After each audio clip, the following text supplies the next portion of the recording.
人下菜碟的本领还真是各台都比不过芒果。姐姐们的第一次公演过后，相信明眼人都看得出，大家的镜头分配严重不均。即便小组排练，也有人撑起了主要故事线，有人连镶边都没几个镜头。谁是主捧，谁被祭天，配合着如今已经透露的淘汰名单，尤为明显。说到底，姐姐们也不是为了真的成团出道的，综艺节目多几个镜头，多一些人气才是主要任务。从霸屏热搜榜的词条也能看出来，一公之后，姐姐们走的戏路，招惹的是非各不相同。有人翻了唇，有人挡了枪，如同照妖镜一样，各自的段位全都照出来了。是谁翻了唇？一公之后引起争议最大的姐姐，当属舞台公然划水的徐怀钰。集体舞的动作，其他姐姐都很齐，只有她一直在偷瞄，动作慢半拍还出错。就连特写镜头，摄影师也只能拍贾静雯，也是为了舞台效果煞费苦心了。观众本以为徐怀钰这次是要成为第二个王心凌的，没想到她烂泥扶不上墙，忙着急吼吼赚商演的钱，搞得没时间排练，直接尬在台上，还是4季来的第一个。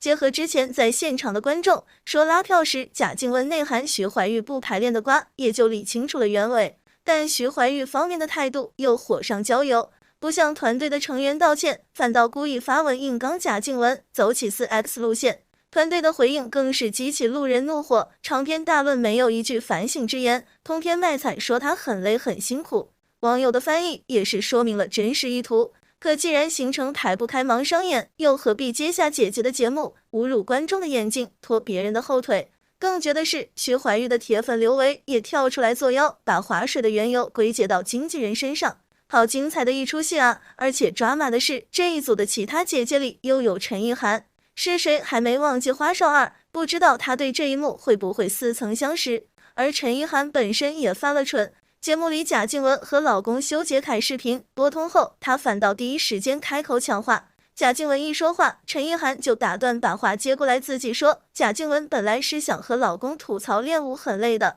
被搞得没话说了。而且陈意涵全程身体靠近屏幕，像极了女主人的姿态，还询问修杰楷在哪，说墙壁颜色变了，摆出捉奸的架势。最后贾静雯只能吃瘪吐槽她话好多。更何况早前陈意涵去贾静雯家做客，享受着她的招待，却抱着她的老公和孩子合影，搞得自己更像这家里的妈妈。咱就只能说，玩玩的姐妹玩得开，可以没有边界感吧？谁是聪明人？对比之下，这一季姐姐里聪明人还挺多的。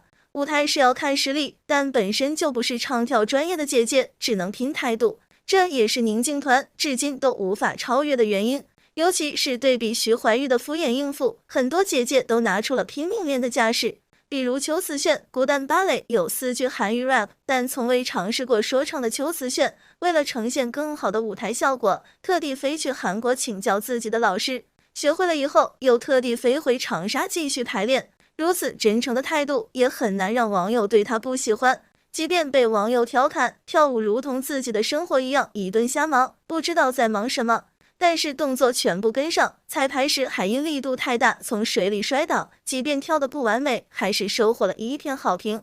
冲着邱瓷炫这股认真的敬业，真的很让人佩服。又比如吴倩，4个人的团队里只有她没有舞蹈基础，但后采时的这段话同样表明了自己不想拖累其他姐姐的态度。最终舞台在她努力训练之下完成出色。再比如蔡少芬，前一秒还因为记不住歌词和动作，哭得说比生孩子还难，后一秒就刷上睫毛，继续死练，同样认真完成了舞台。这些姐姐相较于聪明来说，不如用真诚来代替。观众看得出，她们尽了最大努力，自会有自己的评判标准，真诚的态度已经赢了一切。又比如吴倩，作为一个跳舞小白，吴倩在同组的其他人面前显得动作很不协调，四肢僵硬，节奏跟不上等。训练时的片段里，很明显的能看出吴倩一开始的动作真的很僵硬，每一个动作都不在点上，但她的表情却十分严肃认真，就是你一看就知道她在很认真的学。后期采访里，吴倩说自己很怕拖累别人，明明人家很优秀，凭什么要因为你的失误导致人家被淘汰？于是便抓紧练习，希望至少能够做到不拖累队友。就是这样一个四肢不协调的小白，却很好的演绎了叮叮当当，也成功拿下来全场最高分。虽然舞台上呈现的不能说很惊艳，但至少让人看了赏心悦目。而全场真正的聪明人当之无愧有 ella。当初在团队组织选人时，他就很机智地选了3个很养眼、很甜的美女，制造出了很好的舞台效果。他本人有女团经验，很会带团队，还当过选秀导师，很知道选什么样的歌曲出彩。彩排发现舞台有水，舞蹈动作会有阻力，于是带着团队绑沙包练习。事实也证明了这点，全场公演中，叮叮当当组是所有团队里的第一。当初姐姐们首发主题曲时，还有人纳闷为什么会是 ella 占 C 位，现在应该就能看明白了吧？有业务能力，会搞综艺效果，还有清醒头脑 ，C 位当之无愧了。是谁挡了枪？有主捧的，就有背锅的。和每年的调性一样，今年的姐姐里也不乏挡枪的。明着里芒果是浪姐的主场，自然是向着自家人谢娜。义工谢娜带领5人组表演的龙泉，在上半场时拿下了最高分。莉亚配合更好的 Amber 刘奕云组的 Problem， 赢得好多观众意难平。同时节目组还搞事，把2人组的花海抬到了上半场，故意使得现在人气最高的美伊里亚和谢奈组有了正面的对冲。其实真正的赛制，这2组之间并不存在竞争关系，明显利用票差来引导舆论。这样听下来，节目组打的算盘是不是就呼之欲出了？也就是说，即便谢娜拿的是皇族的牌，也是一个伪皇族，明显是被拿来挡枪的。俗话说枪打出头鸟，眼下各种嘲谢娜的舆论就是这个道理。而美伊里亚因为2次元应援，票数空前高涨，人气断层第一，但是基于他的日本人身份，是不可能被芒果主推成主系的，不然岂不是打了内娱的脸？更别提激起民族情绪，所以他注定要陪跑，沦为炒热度、溜流量的工具人罢了。另一位海外姐姐之福同样没处说理，她上节目时就被称为越南女星里的人气前3，不过星途相当黑红，黑粉也很努力，跑到咱们这里大力散播她的黑历史，但也只是她的取向是女生，前任是女性而已，不仅无关痛痒，还可能更受追捧。不过节目组可没放过她，义工的唯一一首越南歌《叮叮当当》，实则是他前女友的现任的歌曲。也就是说，他在舞台上唱这首歌，相当于王鸥唱杨幂的《爱的供养》，相当抓马。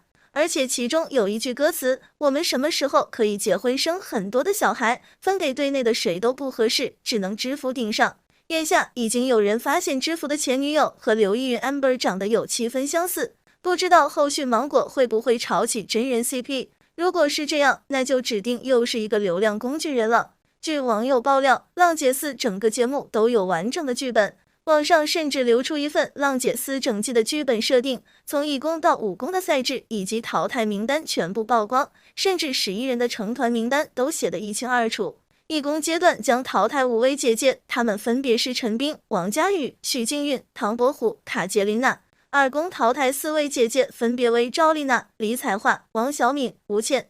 3公为踢馆赛，6位姐姐要来踢馆。4公为复活挑战赛，5公淘汰3人后，将剩下18人冲击最后的总决赛，而最终将有11位姐姐成团，她们分别是 ella、美伊里亚、谢娜、孙悦、刘惜君、Amber、邱瓷炫、黄丽玲、曾可妮、瞿颖、吉娜。对于这份成团名单，大多数网友认为可信度较高。综艺节目有剧本一直都是秘而不宣的事情，当然也有中途改剧本的时候。而为什么说这份名单可信度高呢？是因为这11位姐姐完全契合节目，让人挑不出毛病。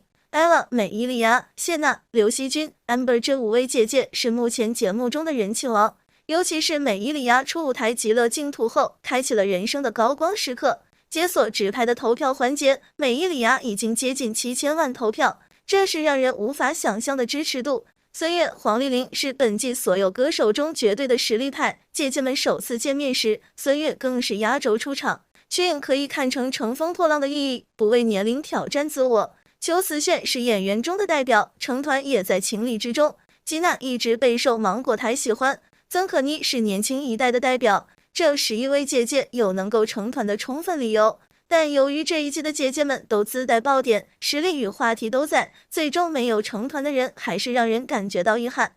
贾静雯、知福、龚琳娜、卢靖姗等人似乎也应该出现在名单之上。如果网传名单为真，那这一季的 C 位将是谁呢？最大可能将在 ella、美伊里亚、谢娜、Amber 这4人中产生。